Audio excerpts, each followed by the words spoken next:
Welcome everybody to the Daily Cruising. This is our podcast number 2. Great to have you, Marvin DelValle here.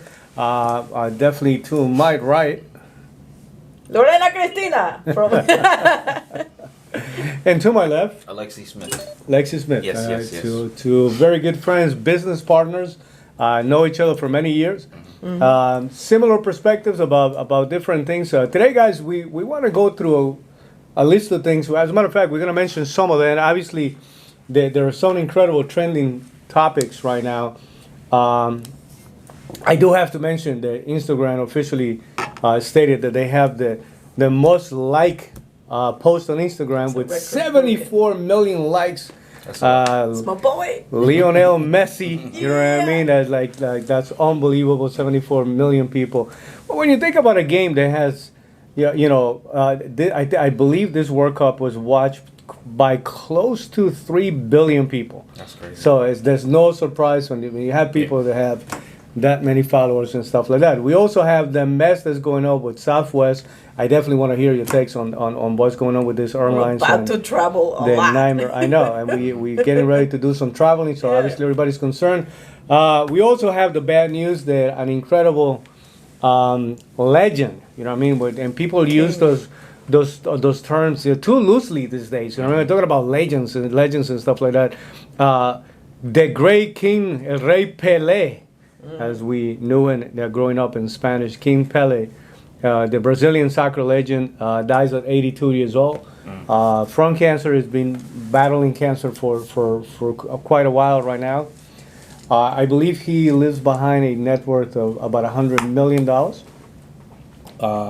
Hopefully that doesn't become a nightmare or a fight between the families when there's a lot of money, right? Hopefully there's proper planning. He made a lot of that money. That was a long time ago. That was a long time. What do you think he would have made if it was like people were playing today? If he was playing today, if he was first of all, if he was playing today in a Ronaldo, Messi, Mbappe, and what's a good boy, Neymar era.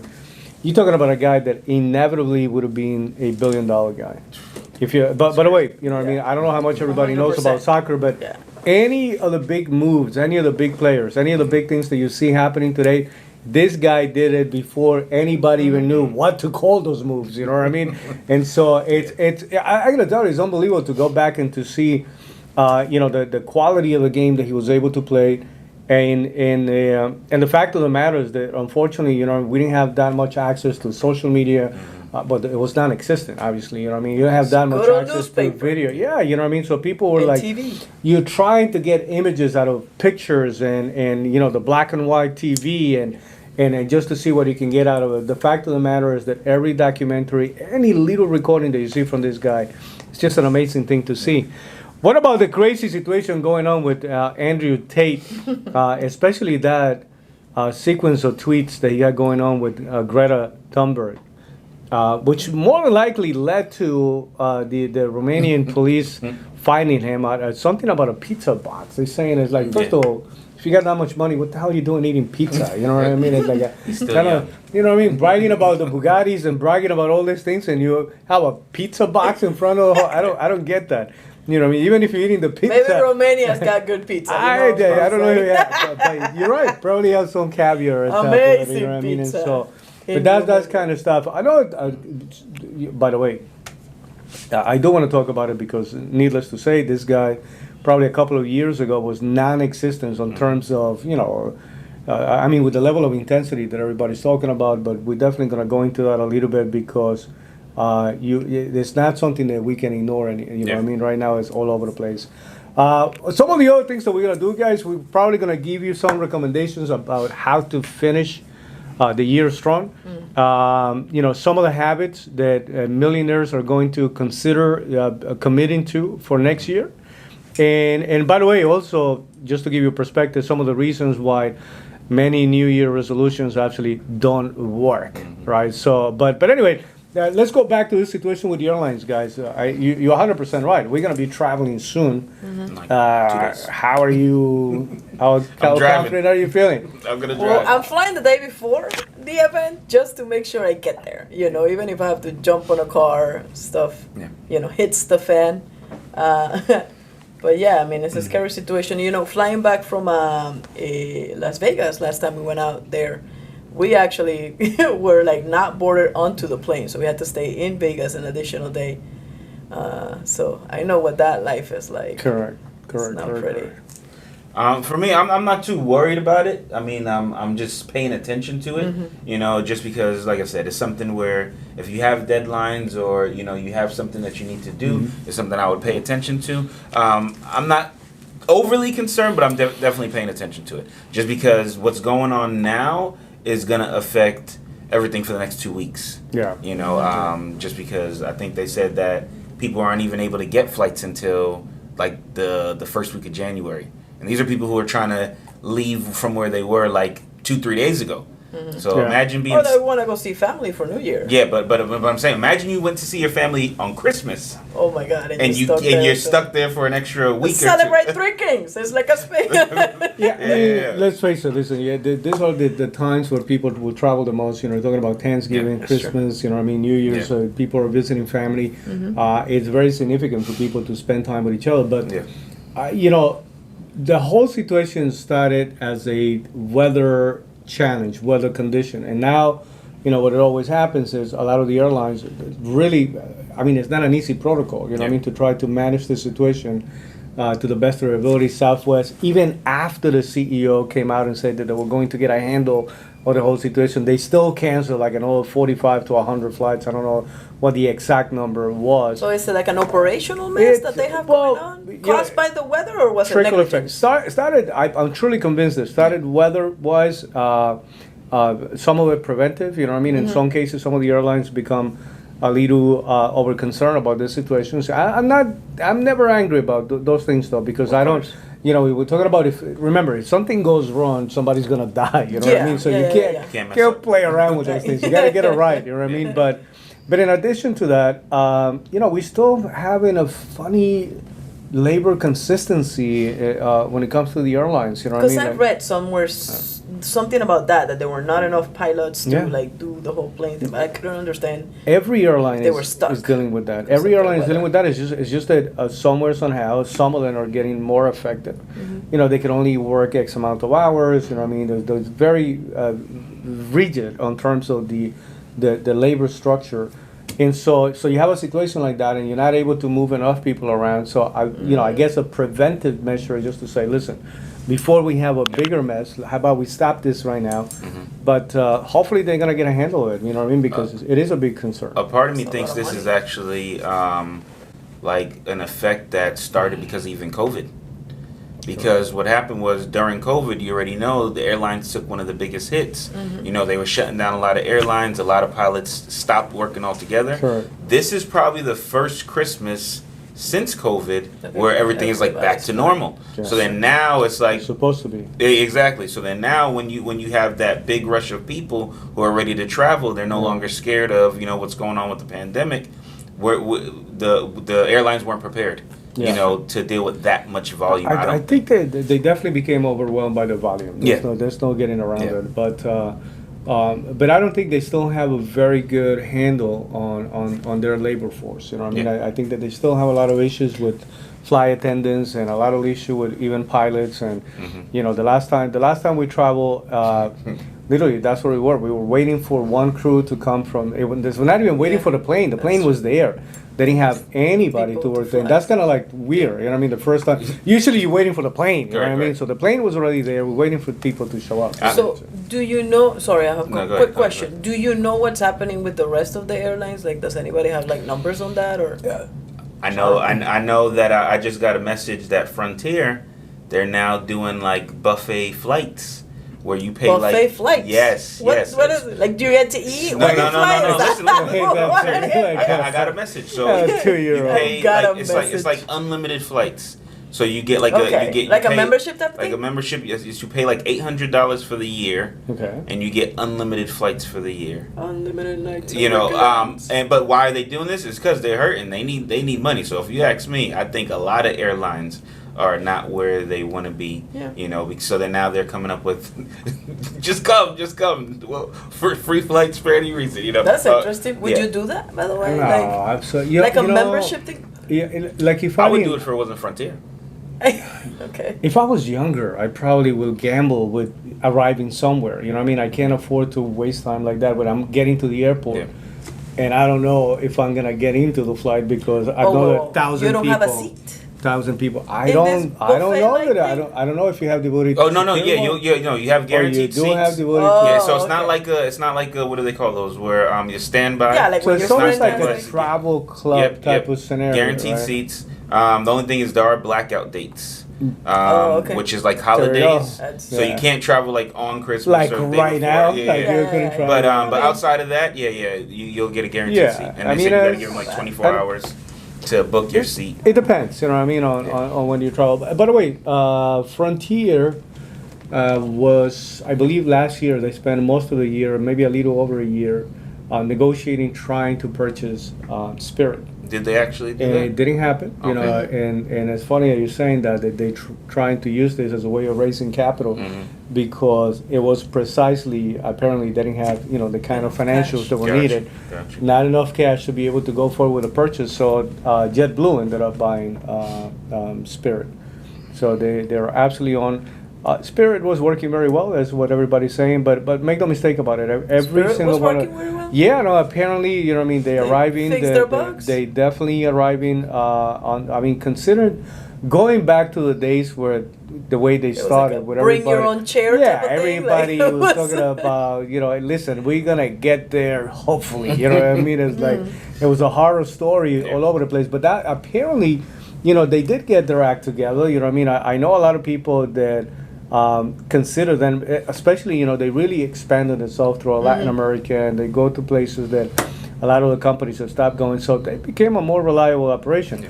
But here's what was attractive about doing the acquisition. Apparently, they had a lot of new planes, you know what I mean, as the process of growing. So for a company that's already well established, they're just going there and they'll grab the whole, needless to say, it's personnel, it's equipment, and everything. Yeah. that That's like a whole is other level of included on the expansion. acquisition. Yeah, Because so you don't have to it's business buy more. acquisition is also a way of growing. JetBlue, I remember when JetBlue first came into the market, you know what I mean, but they are not the new guy in the block anymore. As a matter of fact, That's they true. are Yeah. they are that big company. That's They true. used to That's be very that true. little company Yep. that. So traveling from New York to Florida was all about JetBlue.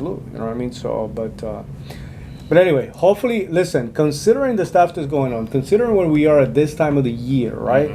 And the fact that the first thing that I can tell you is that I'm glad the news are like showing the what's going on everywhere, because a lot of people worry. You know what I mean? I can lose my job if I don't get back on time. I can, but how do you lose your job when everybody knows? Okay, listen, you can probably get stuck over there. Yeah. But I think it's wise to, like you're saying, maybe plan a Ahead day of time. before. Yeah, absolutely. I mean, go we have a back story and- like yeah. that where, We did. We had to- Got stranded in Yes, Vegas. yes, yes. yeah, no, we got stranded here trying to go to Vegas. Trying We to had go to Vegas, yeah. California. Correct. Like, And we ended up going So to tell me if you Cali. guys noticed this. I noticed this. Maybe it was just me, but I could have sworn that to be a flight attendant, like you had to look a certain kind of way. yeah, that kind of went out the window. Yeah, it did. Yeah. I don't know if you guys, like I thought there was like a size Are requirement. you or upset, like Alexi? Is this a moment when I need to already distance myself from No, I'm telling you. whatever you are about to Oh say? my God. Right? I don't know. Like I said, maybe it was just me. Maybe it was just me. What but did they used to look like? So number one, it was rare for you to even see a guy that was a flight That's attendant. true. Now it's like a normal thing. It was also rare for you to see somebody who was overweight who was a flight attendant. Now it's like a normal thing. Like there used to be Yeah, where I'm you had distancing to. myself from you already. but I don't know. Maybe it was just I me. don't want Maybe an it was just Andrew me. Tate I don't know if you episode guys- taking I don't know place if you here. guys noticed it, but I realized that flight attendants used to. Like I said, I don't have no issues with it. As long as they're nice, I don't have no issues. But I just noticed that. I'm like, I can say hi to anybody now. Doesn't matter. Well, they are having Are issues. you gonna go but, get your wings right now? I'm looking for, if it's based on weight, I think I can qualify for it. I think I can qualify for the job, you know what I mean? But anyway, a lot of changes. Yes, it is. So, guys, what's going on with, definitely Brazil ended up losing a legend. Yeah. This man, I think it's responsible for many children dreaming about becoming part of the He sport. changed You the know what I game. mean? For me, this guy did to soccer or football. Football. Football. Like he did for football the same thing that Jordan did for basketball. You know, where it became something that Jordan for basketball here ended up like, you know, expanding everything. And somebody that wins 3 times the World Cup is no joke. You know, that's like once. What PBD says that all the time, right? If you do it once, it may be luck. If you do it twice, you may know what you're doing. 3 times, you're undisputable.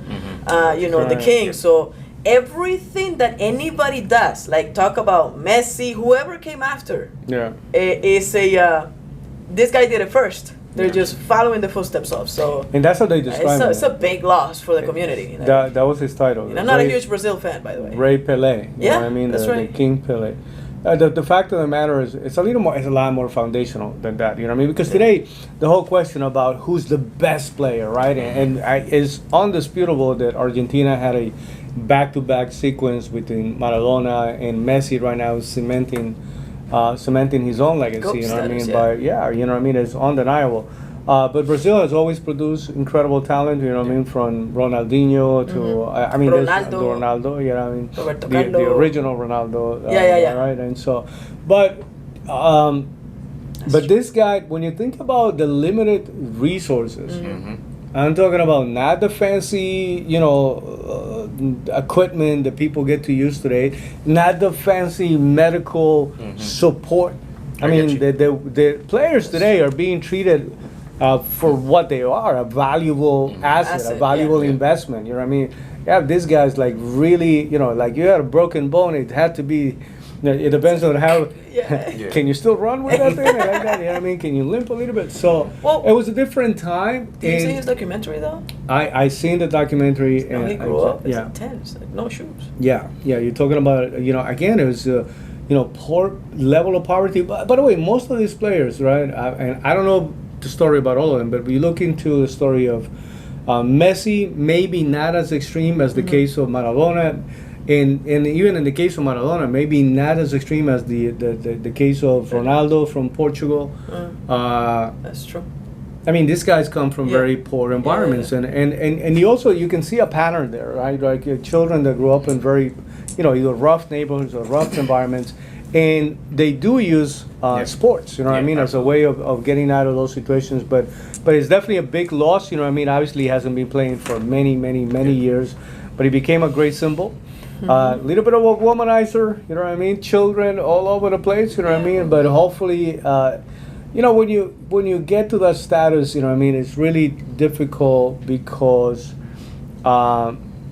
You know, again, is people look for guys like that for a number of reasons. Sometimes not even for the right reasons, but he managed to keep his nucleus family together. You know what I mean? I see the children get along or you know what I mean? They spend some time with each other. Hopefully, listen, it's $100 million that his actual state has been, you know, pretty much worth, you know what I mean, or label.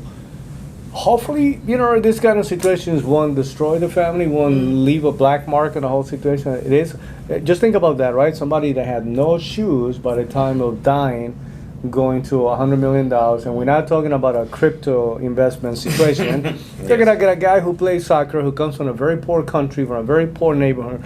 So, you know, challenges traditional thinking on how people think about money and things like that. But definitely grateful that I have the opportunity to watch documentaries, to see. As a matter of fact, when I was growing up, you know, going to school, elementary school, you know, I remember watching a little documentary, right? And you come out of those things, and the first thing you want to do is you want to go play some soccer. You know what I mean? So, that was good. It was good. Definitely. That's awesome.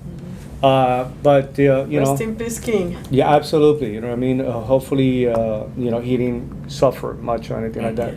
So, guys, we can't ignore it. Obviously, it's all over the place. Everybody already had a reaction video. They already had an opinion about what's going on with Andrew Tate and this situation that takes place right now. What's your take on that? Me? First of all, overall, the Him guy being in arrested? general, and also the situation taking place. Is he 100% right? No, no one is. I think that the current environment created a platform for him to be able to have a voice to the level that he does. I mean, if you look at the people that follow him, and you can correct me if I'm wrong, but it's usually young men, that want an example of somebody that is like a man's man. And I think, a lot of people have reservations about that. I do believe that men need to be men, and so to a certain extent, I also don't agree with some of the things that he says, but it's also, I'm very well aware that social media is little clips and blitz, and you can make anybody look like horrible or like sanctify them. So understanding that, I don't know enough about the guy to be like, this is my position on him. I do believe one thing, and it's the fact that we live in this country, and if we're judging in this country, is what is it, innocent until proven guilty? Guilty. And that, by the way, I think as a country we've somehow stay away, like shifted away, not stayed away, but shifted away from that. So it's interesting to see. I'm still, it's too soon to tell. Correct. But I did see a couple clips, and he did call it out. It's like, first they'll take me out, then they'll send me to jail, then they'll kill me. So, it's like something about some lives or whatever. I don't know much though. That's as much as I know is what I just said. Well, for me, I don't know what happened with his whole arrest. Like, I mean, I heard the story, but I don't know the details behind that to say whether I believe it's true or it's something that he did wrong. But I definitely believe that somebody's mad at him and he pissed some people off. That's true.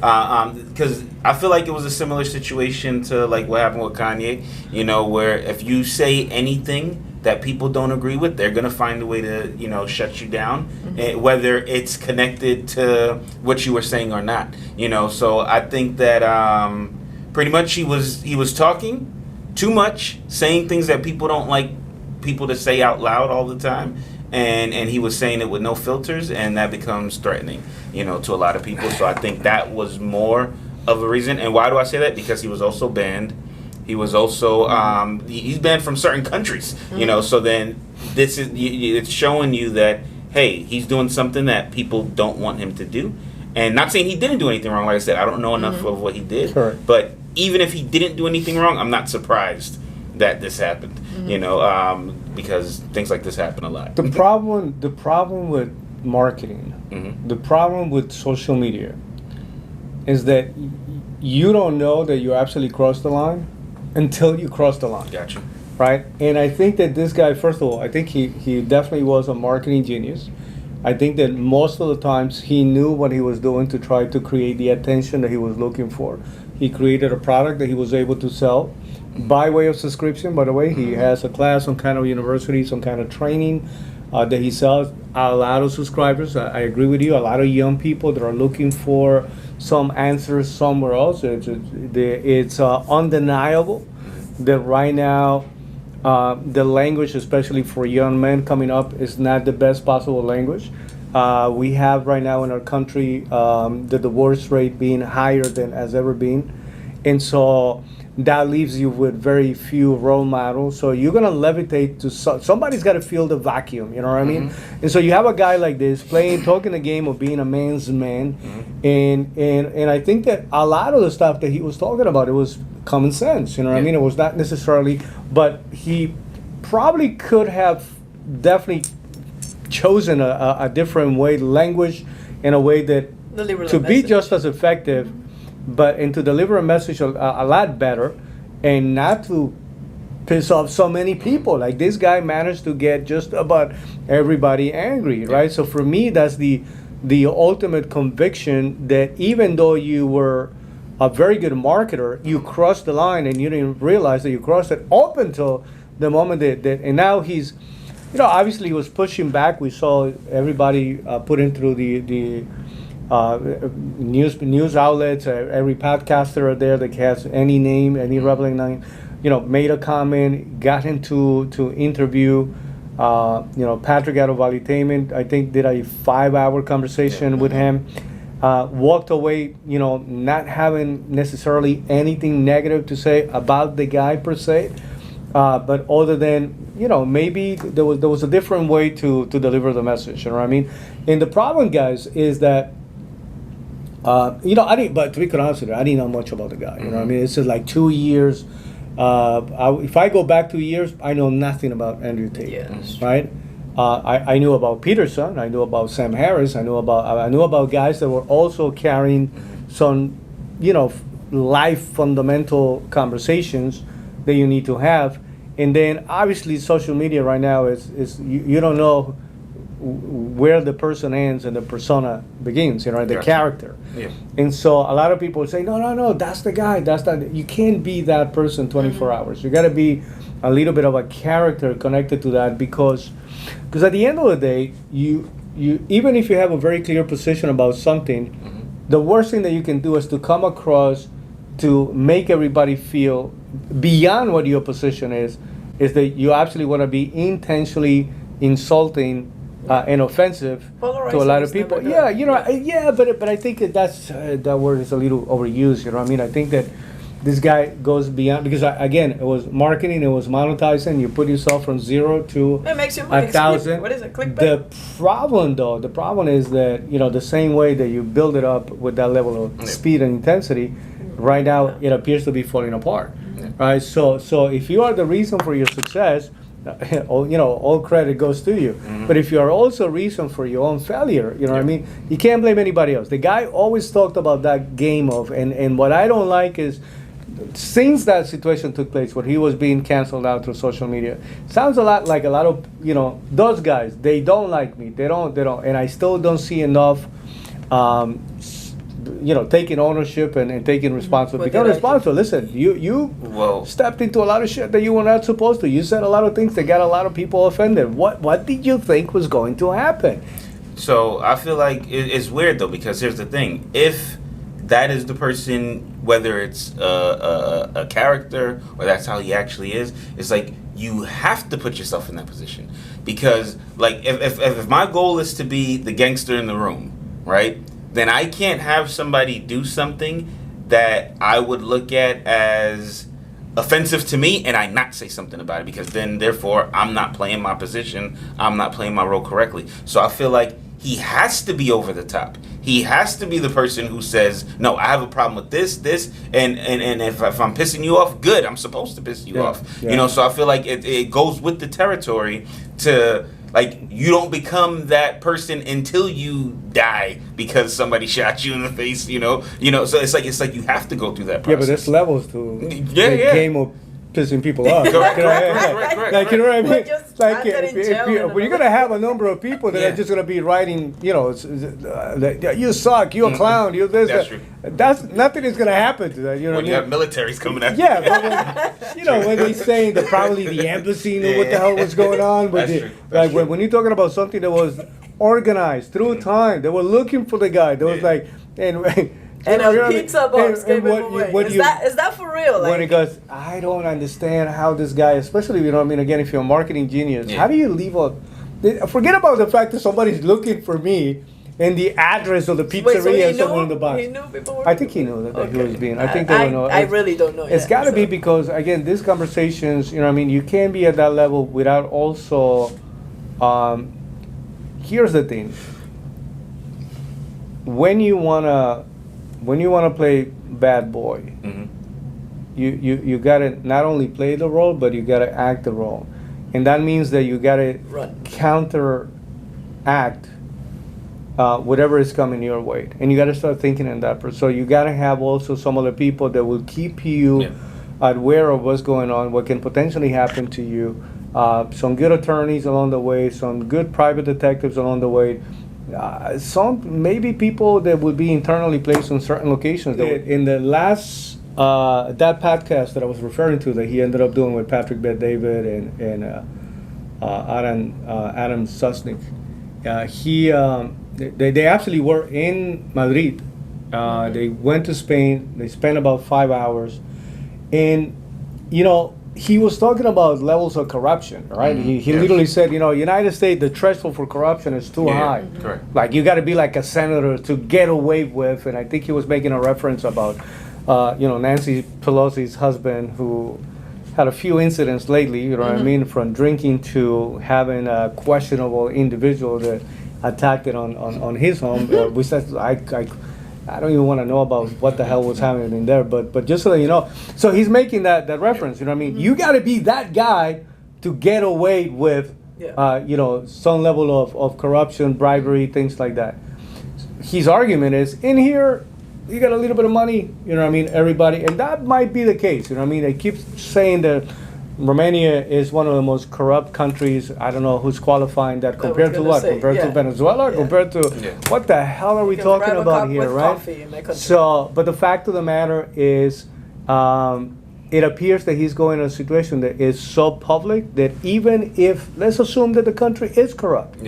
Well, everybody's got to be careful who they're going to take money from, who they're going to listen to.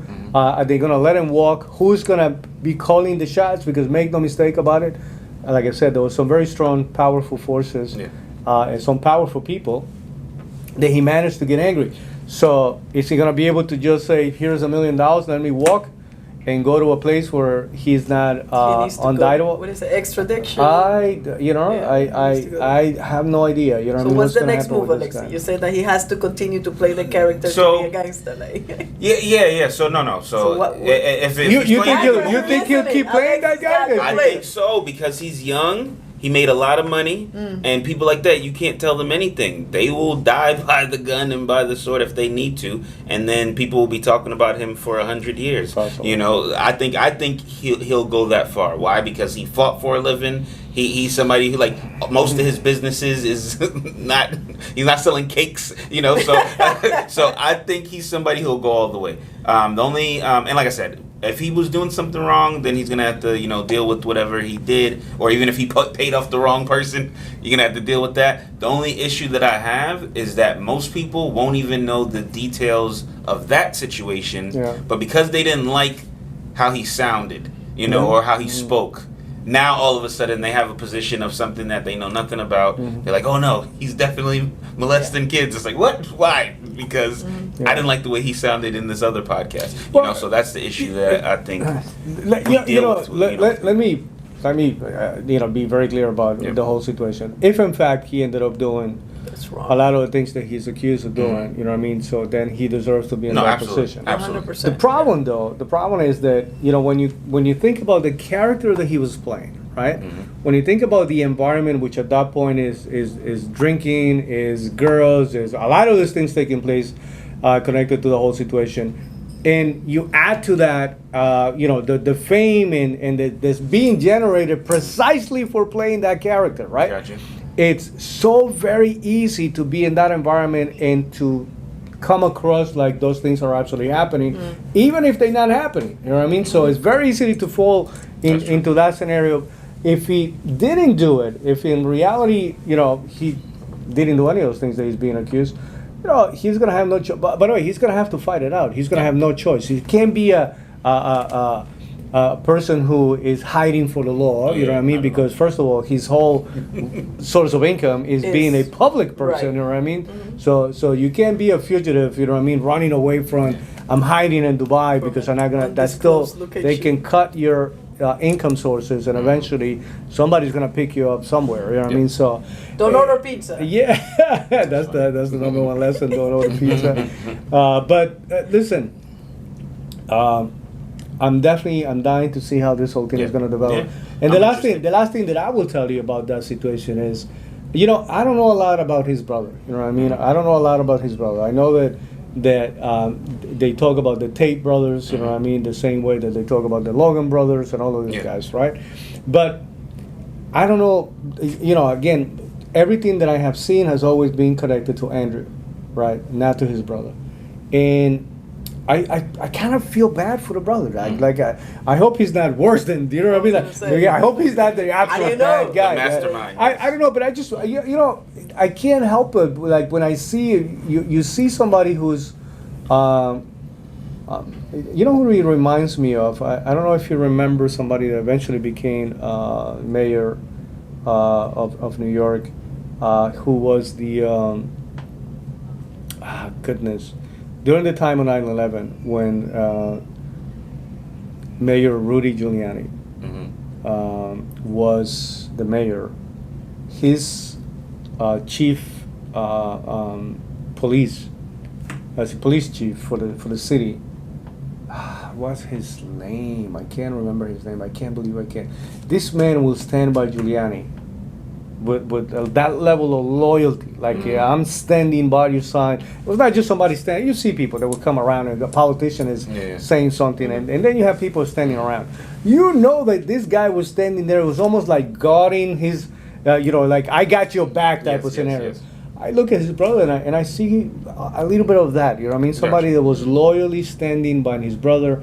I don't know if he just got dragged into the whole situation. You know what I mean? And again, the whole idea of being in the wrong place at the wrong time and something happened. But but I think he was also a big boy. I'm sure at some point he knew the possibility was coming, but who knows? Anyway, guys, end of 2022. I know this year flew. Year is ending. Yes.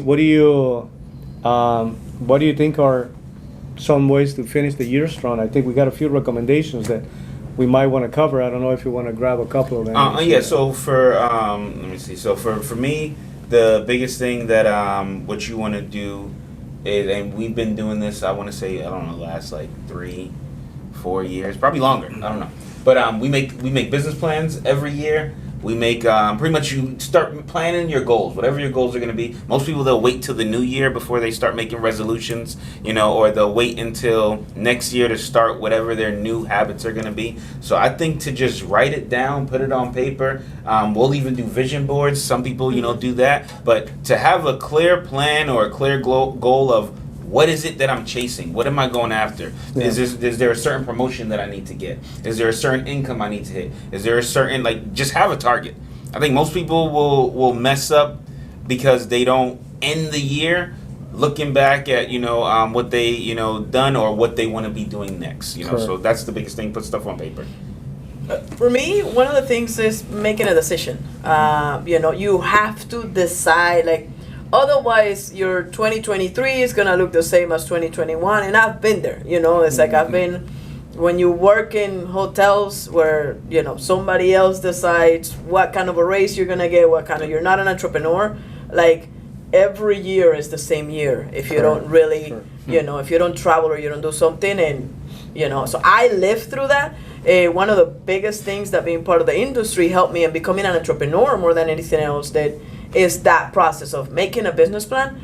But you can very well be an entrepreneur and have your year repeat over and over and over again because you don't make a decision to change something. So be clear. Number one is being clear about some of the things that you want to change and decide to kill off that person. If you had a killer 2022, in order for you to graduate to 2023 and make it even better, that 2022 person has to somehow die off, transform, whatever you want to call it. And if you had a super shitty 2022, the same thing has to happen. So it's a matter of making a decision.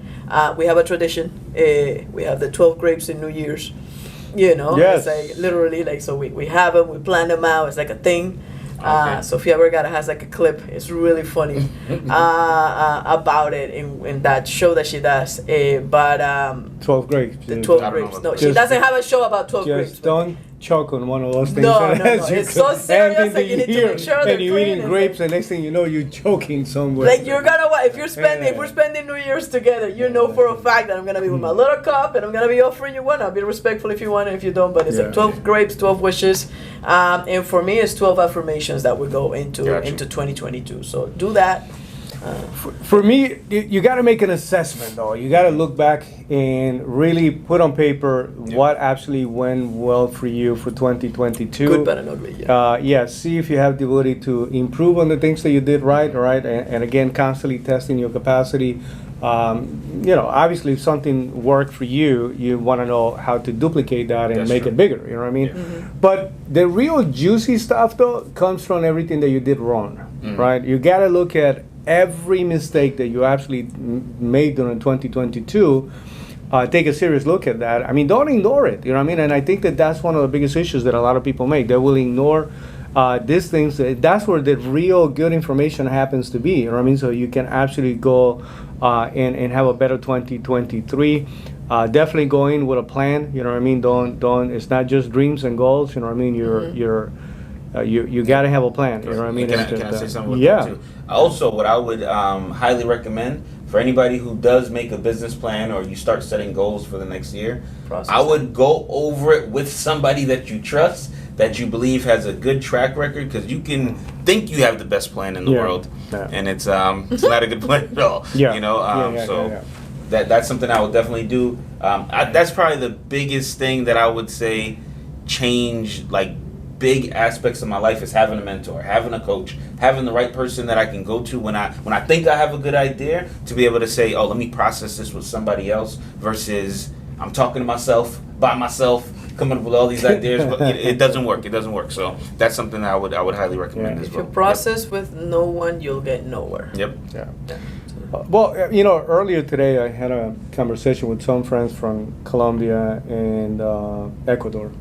By the way, that's one of the benefits of being in this country, right? It's like you find, here we are, you know what I mean, African American, but your background is Jamaican. Your family is from Jamaica, right? Yes, a little bit. I know you're a watered down version of, you know what I mean. I probably know more about oxtail and curry than you know what I mean. But and here you are, born in Venezuela, but you arrived to the country when you were 14 years old. Yeah. So you definitely grew up here, definitely connected to just about, and the benefit of being bilingual also gives you the opportunity to have conversations with everybody. Born in Honduras, came to the country when I was 18. My family's background is from Spain, so I do understand that European side of the culture. But the fact that you get to have conversations with people from everywhere, different perspectives. But today, guys, before we get off this topic about paying attention to what 2022 was, for a number of years since Cuba and became Cuba under the Castro brothers and obviously Fidel Castro, and you go back to Che Guevara, and you go back to what happened in Nicaragua, and then what happened in Venezuela at this very moment. It's painful to watch the guy who's the current president of Venezuela without feeling like there's some kind of mental deficiency. I mean, and I said that with a great deal of respect for anybody who actually has a real mental deficiency. This guy, how is this not even possible that what at some point was the fourth largest economy in the world, right? Today it has become what it is. But then you look into, it's not just that, it's Nicaragua. Honduras also has a president leaning to the left. I wanted to address the whole evolution that's taking place right now throughout Latin America about more countries that consider themselves socialist or leaning left, or they are embracing socialism, which is kind of crazy to see. And I want to pay attention to that because it is Colombia, recently happening with Petro, and most recently even with Brazil, with Lula, right?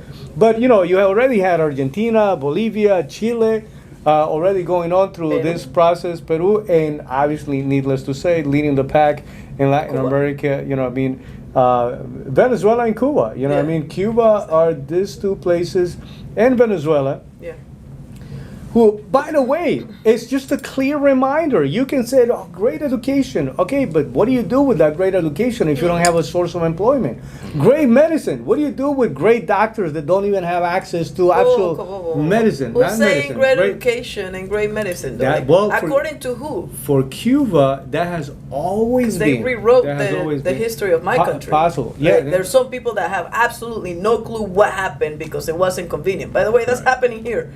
It's a blueprint. But that's my point. Like this whole thing, what's happening is a blueprint. It started in Cuba tested it out. They did it. They went and said, "Can we actually duplicate this in another country?" Boom. Venezuela took the bite, and it just went right through the whole process. That is my point. My point is that I'm looking at what's going on right now, everything that happened in 2022, and I'm saying, okay, how much closer that's getting to the United States? Oh, very close. Because by the way, somebody like Bill Clinton running for president today, holding the same position. Forget about Bill Clinton. Somebody like Kennedy running for president today would be considered radical right, opposed to being a Democrat, right? Yeah.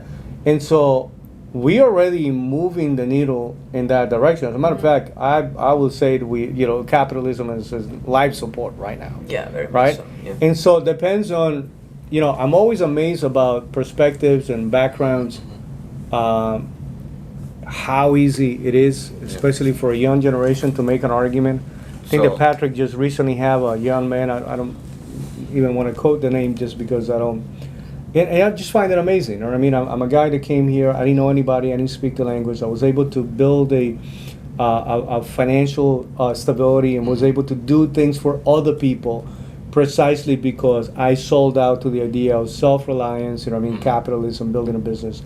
And I don't understand how anybody thinks that it's a good idea to create a government system that somewhere, somehow is going to solve all of your problems. So I have a question. What do you, and tell me what you think. Do you think this is like whether the country believes more in capitalism versus socialism? Is that something that you think is more because of the people of that country or because of a few individuals who's leading everybody in a specific direction? I think that what's actually happening here is something that was already happening for many years. And, you know, you start with a, by the way, again, we're going back into Karl Marx. You're talking about, you know, the Communist Manifesto, you know what I mean, which is not a lightweight document, you know what I mean, and then that led into, you know, liberation theology, and that led into as to whether or not, and by the way, listen, as long as you keep painting business people and people with a little bit of money as the bad guy of the movie. And listen, just think about, you know, you go watch a movie, true. There's a bad guy. Everybody's clear about, you know, you go see him with, but you know what I mean? And it's somewhere, somehow, you know what I mean? I'm lately, when you're talking about progression, even Batman, you know what I mean? I know I've been watching every single one of the movies from Batman, and it went from, you know, just a nice guy, the family had money, and they actually did some good things for the family to going broke at some point. For some reason, they needed to highlight that, you know, the family was going broke, but they still did everything for and to get to the point, I think that the last movie said, we know that you have done certain things for the city, but you're not doing enough. And so this whole idea that in order to help poor people, we got to make everybody go broke. It's the stupidest thing I ever, but that's essentially what they believe, right? Well, so here's where it starts, right? They keep on telling you you're a victim. You're a victim, you're a victim, you're a victim. So victimhood actually becomes a currency. I have to step away from conversations where people, like, they're legit competing to see who's more victim than the other person. Gotcha. And I'm like, how did that become, you know, a thing? But it is. And then, so, I got you, but here's what, I get what you're saying. But here's what, because I've never been to Venezuela. Do you believe that most people there want things to go in, or probably not now, but I'm saying, were they wanting things to go in the direction that it was going in, or were they like opposing it, but it was going in that direction either way? So at the beginning, I'll tell you the way that I see it from like how I lived it in my country. And by the way, I left when Chavez came in. We moved. I moved. I personally moved. Gotcha. My parents didn't move until later. But here's what happened. It sounded like a good idea because helping people sounds like a good idea. Making sure that everybody is okay sounds like a very good idea. The problem is that you make government bigger, and you make it so big that then they have the opportunity to control certain things, such as, for example, the way of the election. Like, there hasn't been a legitimate president being elected in Venezuela for decades. You know what I mean? And so that's happening. Why? Because we put the guy in power, and then he modified the constitution, he packed the court, he took the guns away. So even if you want to fight, you can't, you know, because to defend you, how are you going to fight with pots and pans? Like, people in my country go and defend themselves, like, not defend, but they do demonstrations with pots and pans. There was a very big thing back in the days. Why? Because they didn't have a way to, like, fight it out. Got it. So, and to top it off, the elections have been like. If you think about, you know what I mean, and again, that's a blueprint that was laid out even originally from Cuba. You know what I mean? Because the country goes literally from being the idea of potentially being a socialist country. I think that there are some, you know, Scandinavian countries that can qualify for being in a quasi-socialistic type of government, not 100%, but as close to that. What we have in Latin America, though, quickly turns into more of an authoritarian type of government, right? So it goes from, there is a government with legitimate dissent, you know what I mean, people that will not agree and say something about it to get to the point where it becomes a police state, right? And again, guns are taken away, and then you don't have the ability to defend yourself, and be careful what you say because somebody's going to come knocking on your doors. You know, there's some very strong examples about that. But I will tell you that you don't have to look far. I mean, look into our country. Yeah. Go back into the last sequence of presidents that we had, and again, from the Democrat side. I mean, let's make it very clear. You know what I mean? Even George W. Bush, who was talking about a compassionate conservatism, and it almost sounded like, is this guy like going to extend welfare or whatever the case? You know, the whole idea was some people do need help. Yes. And I think we can all agree that there really is, you know, a single mom somewhere that definitely needs some help. And sadly enough, she doesn't know how to manipulate the system. And she's the one that's not getting help. And you have a lot of people. Jobs and You have a lot of people that are professionals when it comes to, that's their job, as a matter of fact. We're gonna get you to qualify for this. But if you look at that development, you know what I mean? That's what I was saying. Probably President Kennedy wouldn't get elected today. Probably, you know, Bill Clinton, who was the last Democrat that I actually supported, Alan Greenspan, you know what I mean, on his book, The Age of Turbulence, talks about the fact that the last time we actually had a balanced budget was from Bill Clinton. Since then, we haven't had one, regardless of Democrats or Republicans. Gotcha. So, you know, I want to be fair to the opinion, but you can see the evolution. You know what I mean? The harm that's being caused by the Ocasios and by the Bernie Sanders and by the harm that's being caused, things that are being said about this country, about Tax the the system. rich. Forget about just tax the rich. It's just not. It's legit. I mean, it's the kind of. It's all, I mean, at this point, it's hate for the country. You know what I mean? Legitimate hate. It's not. It's not even. So, how do you process that? I will say process that carefully. Have a sense of awareness. Here's my opinion. Right. Again, if you're not hiding behind the corporate shelter, right? If you happen to be a legitimate business. That's actually creating jobs. And we know many companies like that. GE Capital, Facebook himself, you know what I mean? It's like Twitter, Elon Musk, all of these guys, Amazon, all of these companies that you know, they not a shelter, you know what I mean? Or just not just a shell of a corporation that doesn't have anything where somebody's using it to bypass or get any additional tax benefits. Gotcha.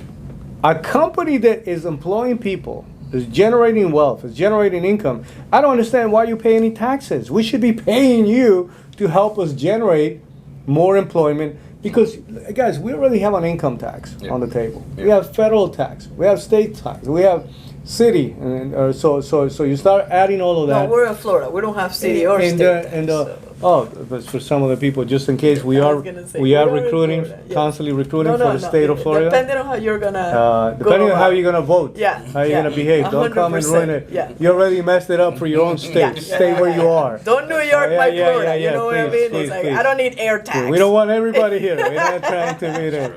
Stay where you are. Things are bad. Weather is horrible. You know what I mean? Too much Mickey sun. Mouse doesn't even come out to work. Everybody's too happy. He gets drunk on a daily basis.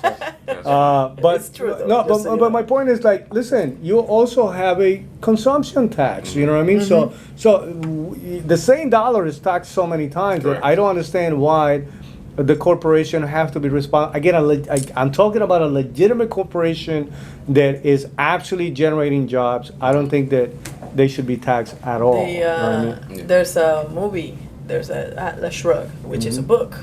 Have you read it? Have you seen it? I've seen both. Right? And so, like one of the clips of that movie that like literally had a profound impact on me, because it's talking about how like taxing and stuff. It was something along the lines of you go looting, and the problem is that you go looting, and he asked a question that is, what happens when the looting stops because you ran out of money? And the problem that like we can actually create is you tax so much some of the corporations that they have an option to go do business somewhere else, and like what happens, then you end up in a hole because where is the job that's gonna be coming in? Ford goes to Japan. So then that's and so that's literally like, by the way, that's what happened in my country.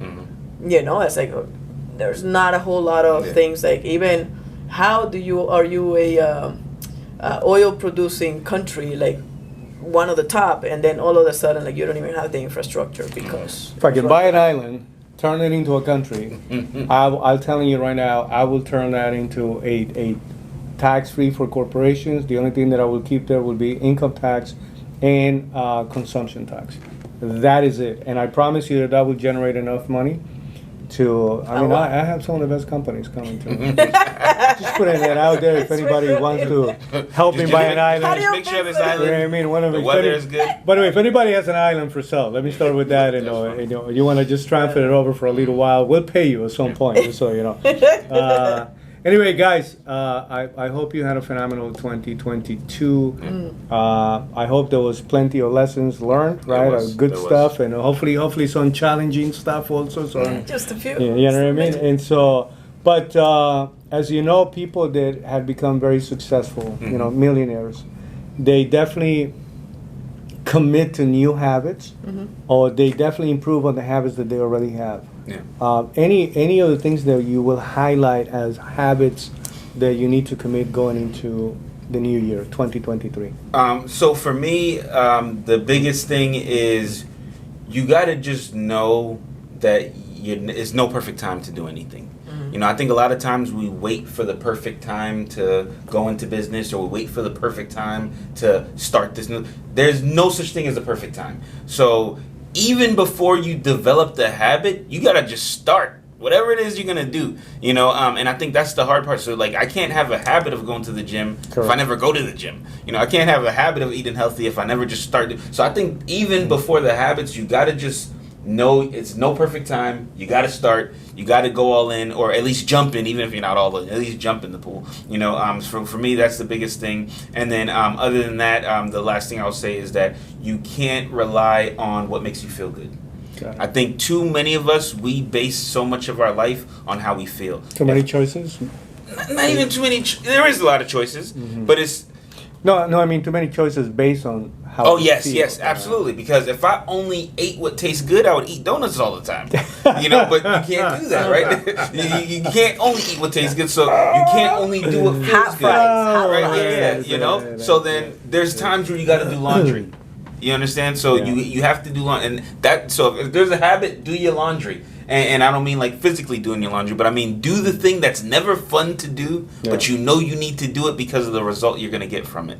So for me, that's laundry or cleaning or dishes, whatever. You have to do those things. If not, the dirt piles up, and before you know it, you start getting roaches, you start getting rats, and now you get all these other problems that you wouldn't have foreseen, but you prevent those problems by doing your laundry. Make sure you clean up, or do the not so fun thing, the not so make me feel good thing, but it will give me a huge benefit.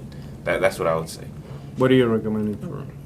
In addition to what you said, I would say be mindful of the bad habits that you do have. It's what are some bad habits? Sleeping in. So how can you do it? I think that it's silly because there's people that, and I didn't know this because I'm a morning person, but like, there's people that are happy waking up at 11 o'clock in the morning. And it's like, that's a very big problem. I don't know how you do that. You know what I mean? It's like, and like you waste like half of your life. It's like the stock market has been open for 2 hours in the East Coast. If you do that in California, you're 5 hours behind. That's true. That's crazy, So if you think about that, think about those habits, and a lot of people will be like, okay, so let me go ahead and become part of the 5 o'clock club, and that's the stupidest thing that you can ever, favorite word, right?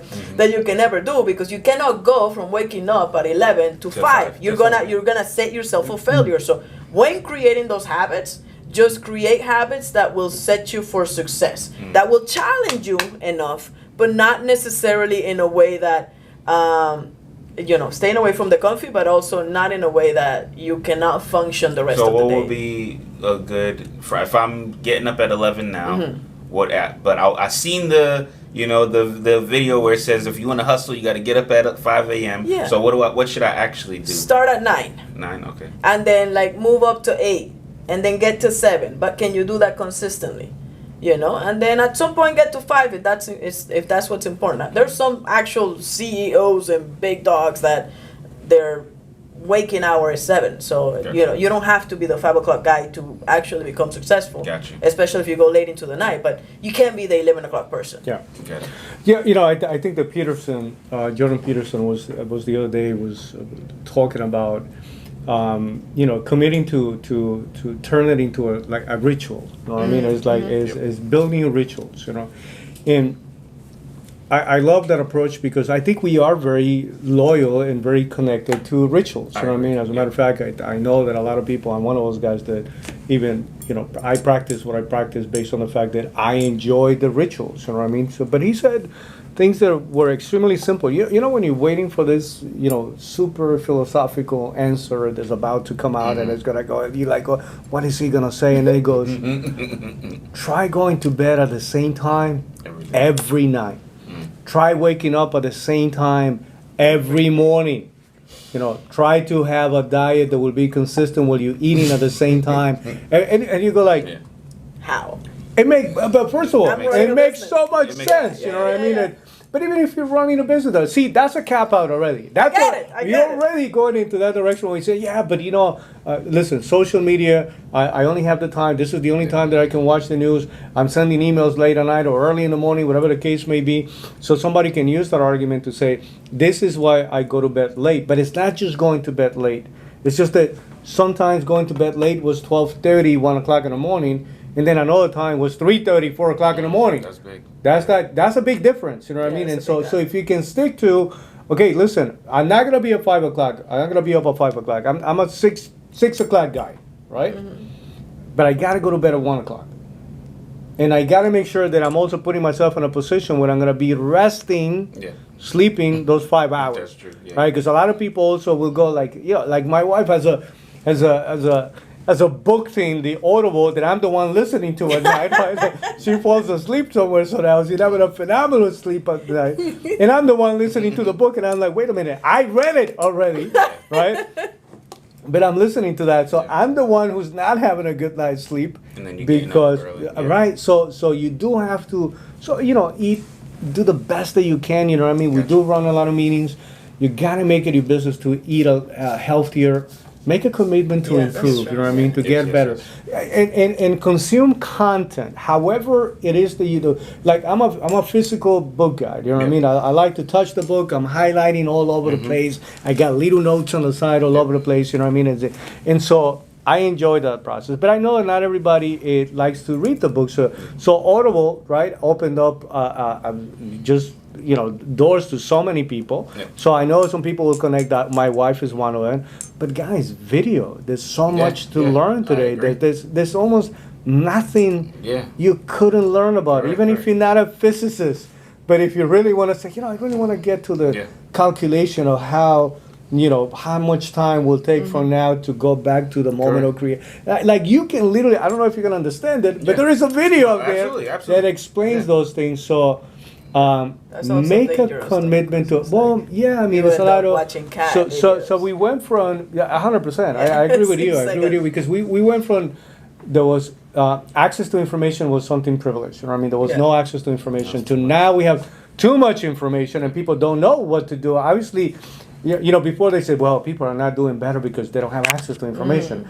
Now they're saying, well, they have a lot of access to it, but they don't know what to do with it because they're still in the same place. So what that means is that it's you. The people that make the commitment to improve, to do some information confirmation, to go from I think that I'm right to how do I know that I'm right, right? The people that put themselves through a process, today will continue to be the people that are leading.